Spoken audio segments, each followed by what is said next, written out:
అందరికీ వందనములు. దేవుని నామమున స్తోత్రములు.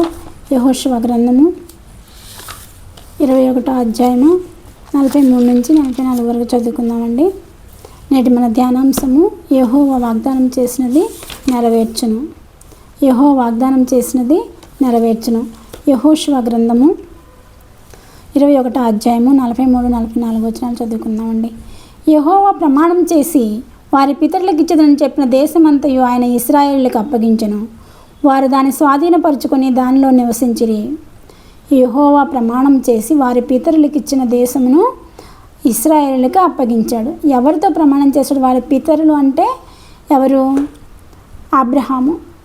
లోతు అబ్రహాము విడిపోయినప్పుడు ప్రభు అయిన యెహోవా తండ్రి అబ్రహాముకి వాగ్దానం చేస్తాడు, ఈ భూమిని నీకు నీ సంతానముకు స్థిరపరచెదను అని. ఆ వాగ్దానాన్ని యెహోషువ కాలంలో స్వాధీనపరుచుకునేలాగా చేశాడు. యెహోషువ కాలంలో అప్పగించాడు. యెహోవా వారి పితరులతో ప్రమాణం చేసిన వాటన్నింటి ప్రకారము అన్ని దిక్కుల యందు వారికి విశ్రాంతి కలుగ చేసెను. పితరులకు వాగ్దానం చేసిన ప్రకారం అన్ని దిక్కులకు విశ్రాంతిని కలుగ చేశాడు. యెహోవా వారి శత్రువులందరినీ వారి చేతికి అప్పగించి ఉండెను కనుక వారిలో ఒకడును ఇశ్రాయేలు ఎదుట నిలవలేకపోయాను. శత్రువులు ఎవరు కూడా ఇశ్రాయేలు ఎదుట నిలవలేకపోయారు. ఎందుకు? యెహోవా వారికి అప్పగించాడు కాబట్టి. యెహోవా ఇశ్రాయేలుకు సెలవిచ్చిన మాటలన్నింటిలో ఏదియూ తప్పి ఉండలేదు, అంతయు నెరవేరును. ఇశ్రాయేలుకి ఇస్తానని ఏమైతే వాగ్దానం చేశాడో ఒక్క పొల్లు కూడా పోకుండా మొత్తం కూడా నెరవేర్చడం జరిగింది. కాబట్టి దేవుడు మనకి యెహోవా వాగ్దానం చేసినది నెరవేర్చువాడు. ఇశ్రాయేలుకు అప్పగించాడు. యెహోవా నమ్మదగిన వాడు, వాగ్దానం చేసి నెరవేర్చు దేవుడు. యోసేపుని చూడండి. యోసేపు 13 సంవత్సరాలు కష్టాలు పడ్డాడు, శ్రమలు పడ్డాడు. 13 సంవత్సరాల శ్రమల తర్వాత అతను ప్రధానమంత్రిని చేసి యోసేపుని ప్రధానమంత్రిని చేసి 80 సంవత్సరాలు ఐగుప్తుకు ప్రధానమంత్రిగా ఆయన పనిచేశాడండి. శ్రమలు అనేవి వస్తాయండి. ఎక్కువ రోజుల శ్రమలు మనకి ఉండవు. దేవుడు అద్భుతాలు చేస్తాడు. ఆలస్యమైన అద్భుతాలు చేసే దేవుడు. యోసేపు జీవితంలో ఆలస్యంగా అయింది. ఆయన అద్భుతం చేశాడు కదా. ప్రిజన్ నుండి ప్రైమ్ మినిస్టర్ అయ్యాడు కదా. ఆయన ఎన్నో శ్రమలు అనుభవించాడు, ఎన్నో కష్టాలు అనుభవించాడు. ఆయనను దేవుణ్ణి విడిచిపెట్టలేదు. దేవుణ్ణి విడిచిపెట్టకుండా ఆయన దేవునితో ఉన్నాడు. కాబట్టి దేవుడు 13 సంవత్సరాల శ్రమలు పడిన తర్వాత తిరిగి 80 ఏళ్ళు ప్రధానమంత్రిగా ఐగుప్తు దేశానికి చేసి ఉన్నాడు. కాబట్టి మనం కూడా వాగ్దానం చేస్తే దేవుడు తప్పకుండా నెరవేర్చుతాడు. ఆలస్యమైతే అద్భుతం చేసే మన దేవుడు ఆలస్యమైందని దిగులు పడకూడదు, బాధపడకూడదు. మనం ఏం చేస్తామంటే మనం ఒక వాగ్దానం ఎత్తుకొని ప్రార్థన చేస్తామండి. కొన్ని రోజులు ప్రార్థన చేసి ఆ ప్రార్థన నెరవేరకపోతే ఇంకా ఆ వాగ్దానాన్ని వదిలిపెట్టేస్తాం. కానీ అలా కాదండి. దేవుని యొక్క వాగ్దానం ఇచ్చిన తర్వాత అది నెరవేరు వరకు మనము ప్రార్థన చేయాలి. యోసేపు ఫలించడి కొమ్మ అని యోసేపుని గురించి వాగ్దానం ఇవ్వబడింది కదా. కాబట్టి యోసేపు ఫలించడి కొమ్మ అని వాగ్దానం ఇచ్చిన తర్వాత ఎన్ని సంవత్సరాలకు అది ఫలించింది? 13 సంవత్సరాలు శ్రమలు పడ్డాడు. అన్నలు 13 సంవత్సరాల తర్వాత యవ్వన కాలంలో ఉన్నప్పుడు అన్నలన్నీ అమ్మివేశారు.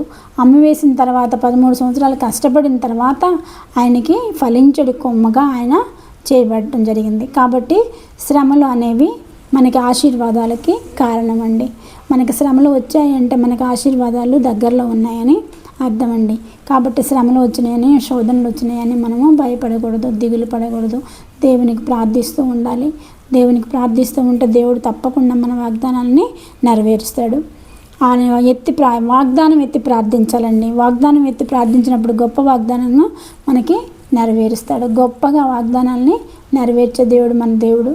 మన దేవుణ్ణి మనం ఆరాధించేది ఎప్పుడు?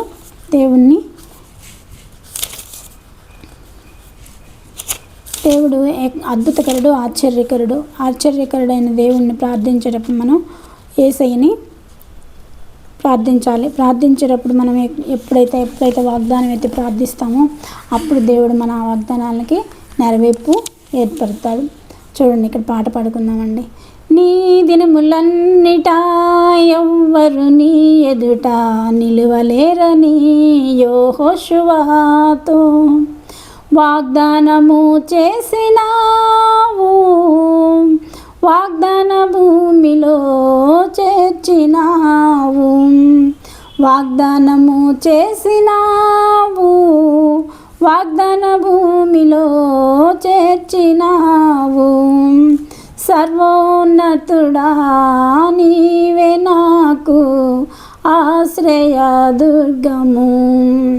ఎవ్వరు లేరు నాకు ఇలలో, ఎవ్వరు లేరు నాకు ఇలలో, ఆదరణ నీవేగా, ఆనందము నీవేగా, సర్వోన్నతుడా నీవే నాకు ఆశ్రయ దుర్గము, సర్వోన్నతుడా. కాబట్టి దేవుడు వాగ్దానం చేసిన భూమిలో వారిని నిలబెట్టాడు.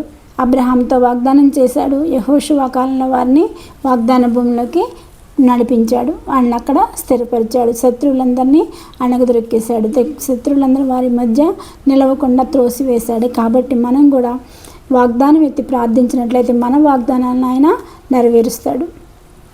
వాగ్దానం ఇచ్చిన మనం నెరవేర్చే దేవుడు మన దేవుడు. కాబట్టి వాగ్దానాలు ఎత్తి ప్రార్థించడం మనం నేర్చుకోవాలండి.